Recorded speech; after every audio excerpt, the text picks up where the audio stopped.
Hola, aquí estamos junto a Muki Tenenbaum una vez más, explorando su filosofía desilusionista, su teoría misálgica a través de este ejercicio prolongado ya, en el que nos hemos propuesto semana a semana ir analizando desde un punto de vista filosófico, por supuesto, y para acercarnos al pensamiento de Muki, pero ir analizando la realidad, ir analizando las cosas que suceden a medida que suceden, siguiendo un poco el flujo de las noticias.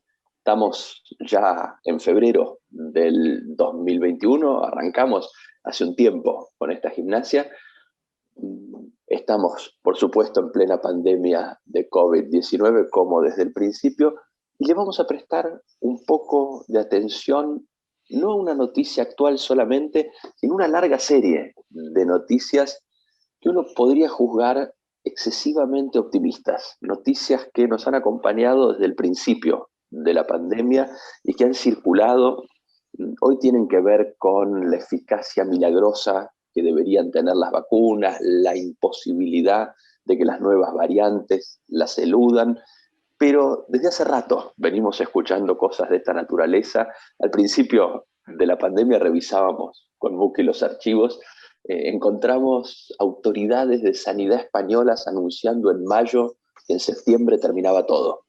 Encontramos un premio Nobel israelí que al principio sostenía que no iba a haber más de 10 muertos en Israel a causa del COVID-19. Y así un sinfín de noticias que van a ir apareciendo como ejemplo a medida que discutamos, seguro, pero nos gustaría concentrarnos en esto, en la noticia y en la noticia en lo que tiene de engañosa, pero de engañosa para bien, ¿no? Cuando nos promete cosas que no pueden ser y que terminan no siendo, pero ¿por qué circulan estas noticias? ¿Por qué las aceptamos? ¿Y por qué tienen tal nivel de aceptación? Sí, primero de todo tenemos que diferenciar esto de los fake news, ¿sí? Es decir, las noticias tienen que ser por lo menos verosímiles, ¿sí? Tienen que tener un grado de verosimilitud, no puede ser cualquier cosa.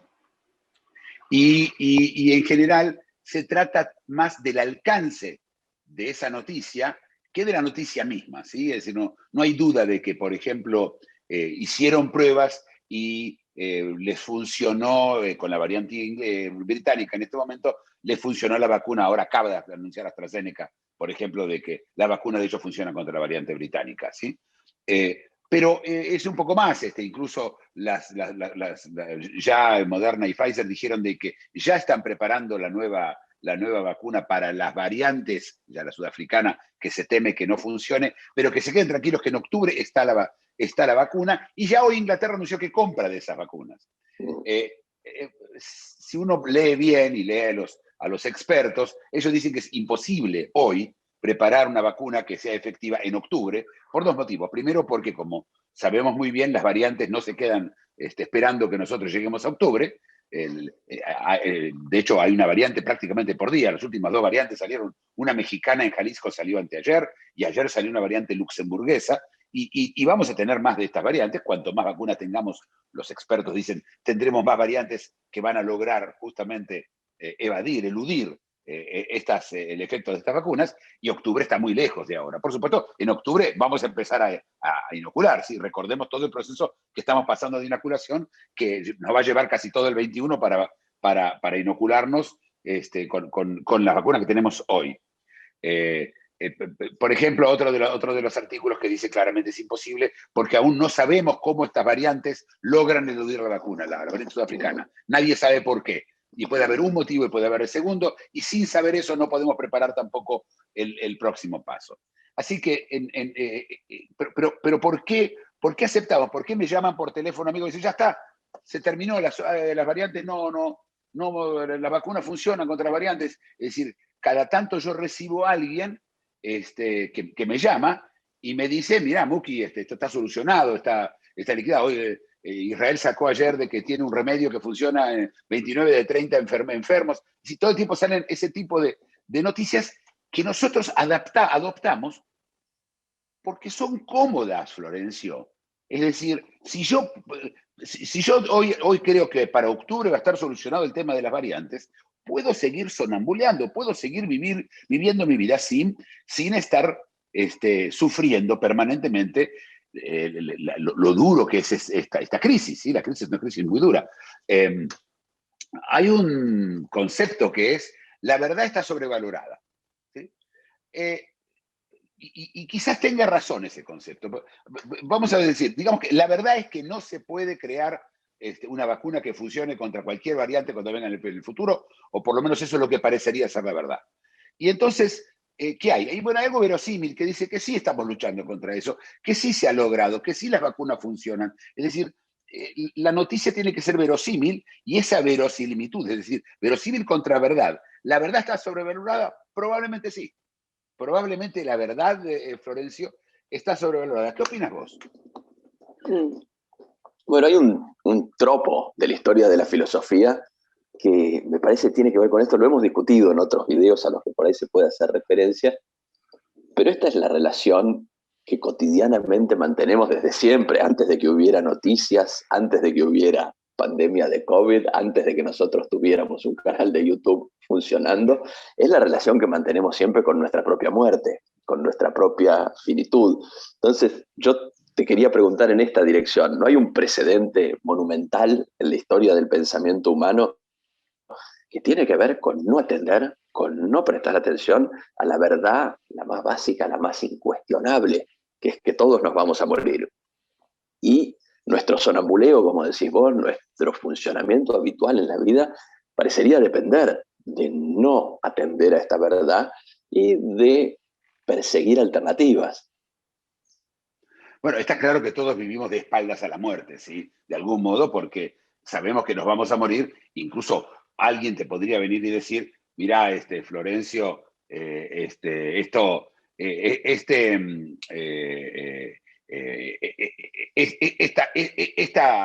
esta verdad absoluta que es la muerte, no me sirve para absolutamente nada, ¿no? No puedo hacer nada yo con eso, ¿sí? Por supuesto está toda la parte mágica, toda la parte religiosa, ¿sí? O incluso la estatal. Yo te voy a dar un ejemplo. Es decir, el hecho de que mi alma va a subir al cielo y va a haber un Dios que me va a juzgar y me va a poner o no aquí, allá, o voy a estar con el resto de mis familiares, de las almas de mis familiares, y voy a estar cubierto, etc. Incluso la muerte misma, descripta en esos casos donde la gente vuelve de la muerte, ¿sí? Que va a un túnel y que vuelve y que se sentía muy bien. Hay toda una cosa para tranquilizar y paliar, pero más aún, el Estado, la ilusión estatal, te promete a vos una continuidad después de tu muerte. Tus hijos van a tener un futuro mejor, la Argentina o el país donde vos sos, de Luxemburgo o Israel o Singapur va a llegar al espacio y vamos a ir, ¿no? Siempre me recuerda que hemos llegado a la Luna, no hemos llegado a ningún lado. Hay un señor dentro de un traje espacial que llegó y tocó y llegó a la Luna. Yo no llegué a ningún lado, ¿sí? Ese nosotros, pero esto es parte de la gesta esa que nos permite, más que todo, ignorar la muerte, ¿sí? Pero la muerte, el problema de la muerte, que comparar la muerte con esto es distinto, yo creo. ¿Por qué? Porque nosotros le tememos al virus, nosotros le tememos a la pandemia, nosotros tenemos miedo de sufrir. Esto es terror. Esto es terror, esto no es miedo. La diferencia entre terror y miedo es que miedo puede ocurrir o no ocurrir algo. Terror tiene certeza. En terror hay certeza. Y además, en terror existe el no entender. Yo entiendo qué pasa si yo mañana me enfermo de COVID. Y puede ser desde ser asintomático hasta morirme de COVID, pero a pasar todo el sufrimiento que uno ve tanto en los hospitales, etc. Uno ve eso, usted también ve la sociedad en crisis económica, todo lo que vemos, pero eso es miedo. Terror es certeza, pero además terror, como dije, es algo que uno no entiende. La muerte no se entiende, uno no entiende qué es no ser. ¿Sí? Es muy difícil. Entonces, lo más cerca es irse a dormir y realmente eso no es muy convincente. Así que no hay algo que nos permita a nosotros lidiar con el miedo como se lidia con el terror. Entonces, yo te diría que, mirá lo que te digo, es más fácil darle espaldas a la muerte que a la amenaza de la cual estamos hablando. Te doy un ejemplo. Vos no podés hacer nada para no morirte. Absolutamente nada. Así como te dije, solamente reencarnar, ese tipo de cosas ridículas. Pero frente a la enfermedad, te podés poner la máscara, podés salir a la calle, no salir a la calle. Hay opciones para lidiar con ese miedo, para evitar o tratar de paliar ese riesgo, ¿no? Está buena y clara la diferencia que marcás, pero me parece que hay atrás en lo que decías antes un punto en común entre estas verdades y la verdad de la propia finitud, que es que no hay demasiado que vaya a cambiar en nuestro comportamiento actual. Cuando mirábamos los ejemplos, esto que decís vos, ¿qué puedo hacer yo hoy? ¿Qué puede hacer el común de la gente hoy con la noticia, digamos que es verdadera? La noticia según la cual las nuevas vacunas de octubre no van a alcanzar para cubrir las variantes y las mutaciones del virus. ¿Y qué podíamos hacer en mayo del año pasado si estábamos en España con la noticia, la verdadera, de que la pandemia no iba a terminar en septiembre, como se anunciaba que iba a terminar? Parece que acá hay algo que sí tiene que ver con, no sé cómo decirlo, la operatividad, si se puede operar o no, si se puede prácticamente hacer algo en relación a la verdad de la que se trata. Y cuando no hay algo para hacer, y bueno, por ahí es cierto lo que decís vos, está sobreestimada la verdad, si no hay consecuencias prácticas. Sí, sí, la sobrevaloración de la verdad, como vos decís, tiene que ver tenés razón, con las consecuencias prácticas. Y es cierto que yo en mayo, si a mí me dicen que en septiembre se va a terminar la pandemia, y bueno, la verdad, uno me decía que sí, el otro me decía que no, y para mí en mayo es lo mismo, ¿sí? No cambia nada. Puede ser de que alguna decisión económica pueda tomar, pero realmente no es importante. Es decir, elegir... creer, elegir, porque no se elige tampoco, ¿no? Porque desde el momento que hay una elección se terminó. ¿Sí? Estamos hablando de la elección automática, en la que uno no elige elegir, ¿sí? En la que uno le pasa. Entonces, yo leo la de mayo, uy, qué lindo, sí, se terminó, me voy en septiembre, y ya no leo a los otros que dicen, no, no, esto sigue por un año, o dos, o tres, o como algunos están diciendo ahora, para siempre. ¿Sí? Tenemos hoy gente que dice que es para siempre. Por supuesto que voy a preferir esta a la otra. Yo tenía un amigo, yo lo he contado acá, que me dijo que en febrero, lo conté en agosto, que en febrero va a haber una vacuna y se va a terminar todo. Tenía razón, en febrero hay una vacuna, pero no se va a terminar todo. tuvo razón en la mitad.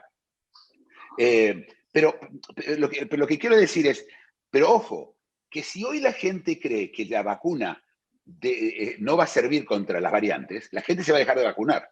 Acá sí hay actos que la gente puede llegar a hacer, que esa noticia, creerle a una noticia o a la otra, puede cambiar el curso de la pandemia misma. ¿Sí? Que la gente se deje de vacunar y entonces vacunaste una parte de la gente y eso tiene efectos desde el punto de vista epidemiológico justamente de más variantes y de más mutaciones a el problema de que no puedas abrir una economía o porque parte de la sociedad no está vacunada. Tenés varios temas. Está el tema, por ejemplo, que se escondió básicamente, y es que la vacuna no esteriliza. Lo hemos hablado acá 3 o 4 veces ya. La vacuna no esteriliza. Esta vacuna no impide que te contagies y contagies, impide que te enfermes, lo cual es maravilloso. ¿Sí? A ver, acá quiero hacer un pago. Quiero aclarar, ¿sí? La vacuna es espectacular lo que se hizo en un año. Lo que pasa es que no alcanza. El problema es que no alcanza. Y el problema es que la gente también eligió agarrar la noticia en su totalidad, no leer los detalles. Le alcanzó con el título. La vacuna estará lista ya en diciembre, tiene 95% de efectividad. Ya está. Puedo seguir sonambuleando. Y siempre con la historia de vamos a volver para atrás, ¿sí? Vamos a volver al pasado, ¿sí? La ilusión de volver al pasado. Pero acá tenés que tomar en cuenta de que tenés todo un grupo de personas que son players, que son los tipos que trabajan en la ilusión, ¿sí? Es decir, lo hemos hablado, ¿sí? Desde el primer ministro, desde Merkel, al último de los empleados de correo, ¿sí? Toda esa gente, su vida depende de cuánto vos le vas a creer a la ilusión. Si en algún momento vos tenés esperanzas de cosas que no van a ocurrir o te prometen algo que no ocurre, ellos corren el riesgo su trabajo, su vida, su sándwich, ¿sí? Como decimos, al final de todo proceso hay un señor con un sándwich, el sándwich de cada uno. Así que esto tiene un efecto sobre la gente.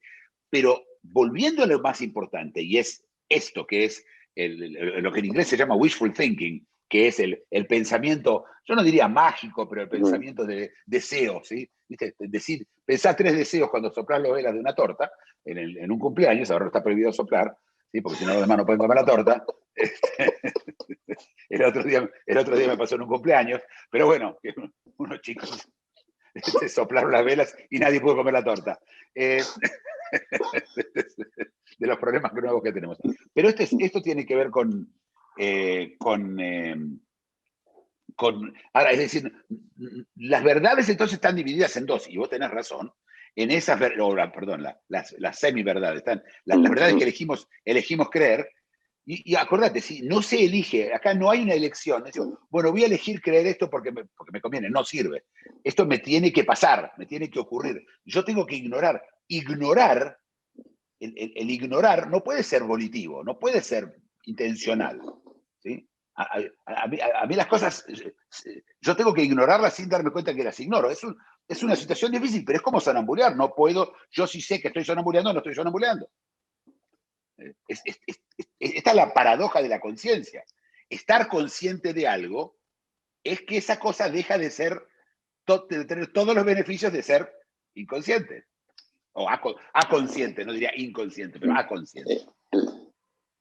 Ahí hay una pregunta para mí, es difícil, ¿eh? Pero esto que sí me parece claro, no, así como no elijo irme a dormir, no elijo en qué momento quedarme dormido, tengo que caer en el sueño, no puedo elegir la ignorancia, no puedo optar por la versión más cómoda de los hechos, esto me tiene que pasar. Pero aún así yo te quiero preguntar, porque esto debe tener una explicación para la filosofía, tenemos que encontrarla, cómo se opera la selección de estas noticias. Pues si bien el individuo no elige conscientemente por esta o por aquella, hay un proceso de selección, vemos los resultados, noticias que circulan y noticias que no circulan, y yo creo que hay una clave para entender cuáles circulan y cuáles no circulan dentro, como vos decís, de las verosímiles, que tiene que ver con aquellas más aptas para permitirnos el sonambuleo, aquellas más capaces de aliviar nuestro sufrimiento. Aquí hay un proceso. Yo entiendo que no es electivo, que no podemos decidir conscientemente porque esto lo desactivaría por su propia naturaleza, pero un funcionamiento hay. Y sí, mira, pensá, si vos te quemás el dedo, ¿sí? Y te lo pones rápido bajo de agua fría, eso te calma. ¿Sí? El hecho es que esta agua fría te calma. ¿Sirve el agua fría para quemaduras? Yo la verdad que ya no sé, ya escuché tantas versiones que hay que hacer, que no hay que hacer. Pero digamos que no sirve para esta conversación. Pero a mí me está aliviando en este momento. Es decir, el hecho es este. Cuando yo leí esa noticia me alivió. Y en el momento que me alivió, tiene un lugarcito en mi corazón. ¿No? Es decir, la tendencia, así como nosotros vivimos huyendo de sufrimientos, los alivios, cuando los encontramos, nos abrazamos a ellos. Los abrazamos. Claro, porque es parte de la huida del sufrimiento. Y como en esta historia, no es que, por eso dije, si alguien viene y dice, no, quédese tranquilo que mañana viene Jesús, pasado mañana viene y soluciona la historia, o Alá va a mandar sus ejércitos, o cualquier cosa que se te pueda llegar a ocurrir, y viste, no es verosímil, tu problema está en ese. Es decir, vos para poder abrazar un alivio, tiene que aliviar. Y de hecho, cuando vos ya sos una persona que estás frente a la ciencia, a las reglas de la materialidad, cuesta mucho que te venga alguien y te diga, no, mira, yo tengo hablé hoy con un muerto y él me dijo que esto se soluciona para el 17 de febrero, 18 más tardar. ¿Sí? Es decir, no te va a funcionar. El alivio, por eso hablé de verosímil. Vuelvo a hablar de la palabra verosímil. Pero hay verosímil para cada uno, porque eso va a depender de tu cultura. Cuanto más culto sos, menos cosas te van a parecer verosímiles. ¿Sí? Y cuanto menos lo sos, por supuesto, más cosas. La buena pregunta es, una vez más, la ignorancia, es decir, esa falta de cultura, te permite aceptar como verosímil un montón de cosas que el otro no puede. Así que esa está en ventaja. Cuanto menos sabes, menos sufrís. Es cierto. Pero no hay de saber. Vos no podés dejar de saber, ¿sí? Que es lo que todos dicen. ¿Sabés que yo voy a dejar de saber y ya está?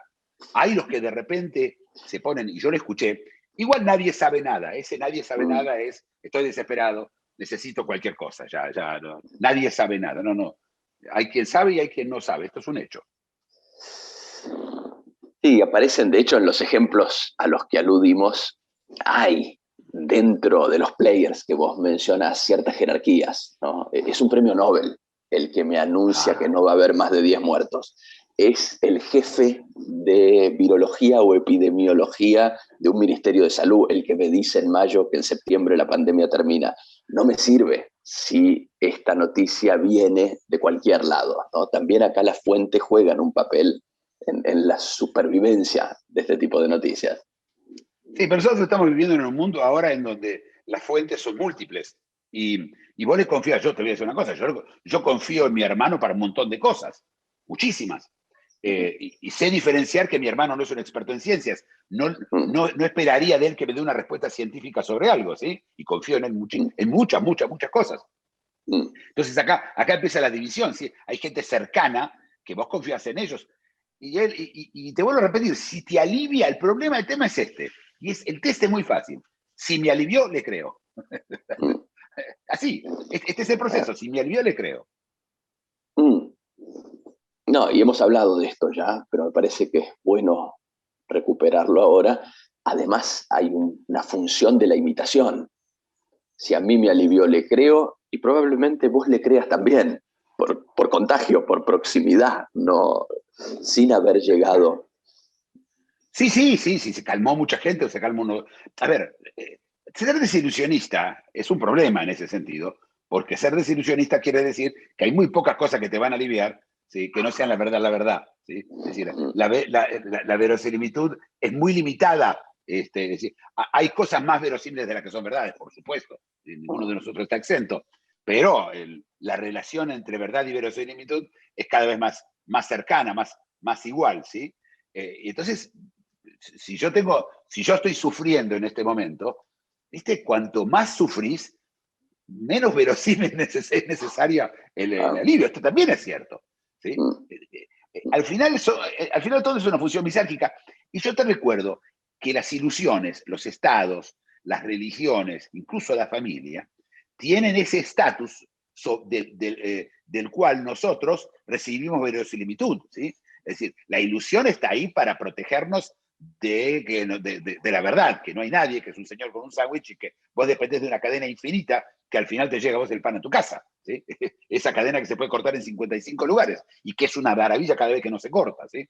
Cada vez que yo tengo pan en mi mesa, tuvo que haber pasado una lista larga de cosas, pero uno las toma, ya está, es decir, yo les creo, si yo no me pongo a revisar, me enteré que el mayorista de pan parece que va a quebrar y no va a tener pan, no me pasa eso, no estoy en esa, ¿sí? Nadie está en esa, pero cuando estamos hablando de la crisis actual, el tema de la verosimilitud es muy importante, muy.